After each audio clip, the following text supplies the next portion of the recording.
আসসালামু আলাইকুম, শুভ সকাল সবাইকে। অনেক দিন পর আপনাদের জন্য খুব মজাদার একটা রেসিপি নিয়ে এলাম। আর এটা তো দেখেই বুঝে গিয়েছেন, চিকেন ফ্রাই। হ্যাঁ, চিকেন ফ্রাইটা করেছি একটু ভিন্নভাবে। কিভাবে করেছি আপনাদেরকে দেখিয়ে দিচ্ছি। একটা মুরগির মধ্যে যা কিছু থাকে সব কিছুই নিয়েছি। তো এগুলো দেখতেই পাচ্ছেন, আমি খুব ভালো করে ধুয়ে পানি ঝরানোর জন্য রেখে দিয়েছি। সম্পূর্ণ পানি কিন্তু ঝরিয়ে ফেলতে হবে। আর যে মশলাগুলো আমার লাগছে আপনাদেরকে খুব ভালো করে দেখিয়ে দিচ্ছি। তো দেখে নিয়েছেন, আমি 3টা ডিম নিয়েছি, আর এখানে 1 চা চামচ ধনে গুঁড়া আর 1 চা চামচ শুকনো মরিচের গুঁড়া। অবশ্যই পরিমাণ মতো দিবেন, যে যতটুকু ঝাল খেতে পছন্দ করেন। আর নিয়েছি 1 চা চামচ থেকে কম কাবাব মশলা। অবশ্যই এটা দেওয়ার চেষ্টা করবেন। আর এখানে দেখতে পাচ্ছেন গোলমরিচ এবং হচ্ছে জিরা একসাথে ভেজে গুঁড়া করে নিয়েছি। আর এখানে নিয়েছি 7 থেকে 8টির মতো এলাচ, খুব মিহি করে বেটে নিতে হবে। আর এখানে 1 টেবিল চামচ আদা খুব মিহি করে বেটে নিয়েছি। আর এখানে দেখতে পাচ্ছেন 1 টেবিল চামচ এবং 1 চা চামচ রসুন আমি খুব ভালো করে মিহি করে বেটে নিয়েছি। আর লেবু থাকছে, ডিম থাকছে। তো যাই হোক, এখানে নিয়েছি সয়া সস। আপনি পরিমাণ মতো দিবেন, সেটা চিকেনের পরিমাণ বুঝে সয়া সসটা অ্যাড করতে হবে। আর এখানে তো দেখতে পাচ্ছেন টমেটো সস আমার লাগবে। আর এখানে চিনি আছে, টেস্টিং সল্ট আছে, আর এমনি সল্ট আছে। আর এখানে আছে বেসন, আর হচ্ছে সরি আমি ভুলে যাচ্ছি, ময়দা এবং চাউলের গুঁড়া।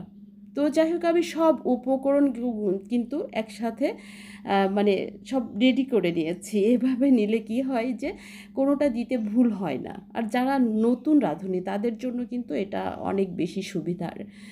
তো এখন আমি যেটা করব সেটা হচ্ছে, লেবু নিয়েছি। সেই লেবুটা প্রথমে এই যে দেখতে পাচ্ছেন, আমি কিন্তু লেবুটা দিয়ে দিচ্ছি। লেবু দেওয়ার পরে যেটা করতে হবে সেটা হচ্ছে, মাংসটা অর্থাৎ চিকেনটা খুব ভালো করে মেখে 10 মিনিটের জন্য রেখে দেবেন, যদি হাতে সময় থাকে। তো এখন আমি যেটা করছি, লেবু দেওয়ার পরে এই যে বাকি মশলাগুলো অ্যাড করে দিচ্ছি। প্রথমে লবণ, চিনি, টেস্টিং সল্ট দিয়ে দিয়েছি। এবার দিয়ে দিচ্ছি সয়া সস, টমেটো সস, অর্থাৎ যে উপকরণগুলো আপনাদেরকে দেখিয়ে দিয়েছি সবগুলো অ্যাড করে দিচ্ছি। আসলে চিকেন ফ্রাই বা মাংস জাতীয় যে কোনো জিনিস রান্না করা কিন্তু একদম সহজ, যদি উপকরণগুলো ঠিকঠাক দেওয়া যায়। তো আমি সব উপকরণগুলো দিয়ে যেটা করব সেটা হচ্ছে, খুব ভালো করে কিন্তু মেখে নিতে হবে। এত ভালো করে হাত দিয়ে মেখে নিতে হবে যেন প্রত্যেকটা চিকেনের মধ্যে এই উপকরণগুলো প্রবেশ করে, সেভাবে ভালো করে মেখে নেবেন। নইলে কিন্তু সেই চিকেনটা ফ্রাই করার পরে খেতে ভালো লাগবে না। তো আমি যেটা করেছিলাম, আসলে আমি এক হাত দিয়ে কিন্তু ফোনটা ধরে আপনাদের সাথে ভিডিও করছি আর এই উপকরণগুলো দিচ্ছি। এখন যেটা করব, অফ ক্যামেরাতে আমি এই চিকেনটা খুব ভালো করে মেখে নিব।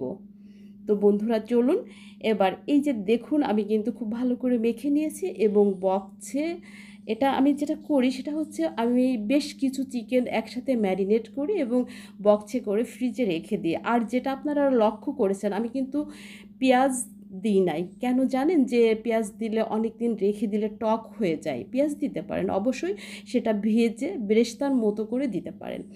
আর আমার যেটা ভুল হয়েছে সেটা আপনাদের কাছে আমি স্বীকার করছি, যে আমি এই চিকেনটা ফ্রাই করার আগে মুড়ির গুঁড়া কিভাবে দিয়েছি। এটা একদম সহজ একটা বিষয়। সেটা হচ্ছে, মুড়ি একটু ভাঙা ভাঙা করে, যেভাবে যে আমি গুঁড়া করেছি বুঝতে পারছেন, গুঁড়া করার পরে চিকেনগুলো মুড়ির গুঁড়াতে মেখে, ভালো করে মেখে এভাবে ফ্রাই করে নেবেন। একদম সহজ, ইজি একটা ব্যাপার। তো যাই হোক বন্ধুরা, আজকে আমার এই চিকেন ফ্রাইটা আপনাদের কাছে কেমন লেগেছে?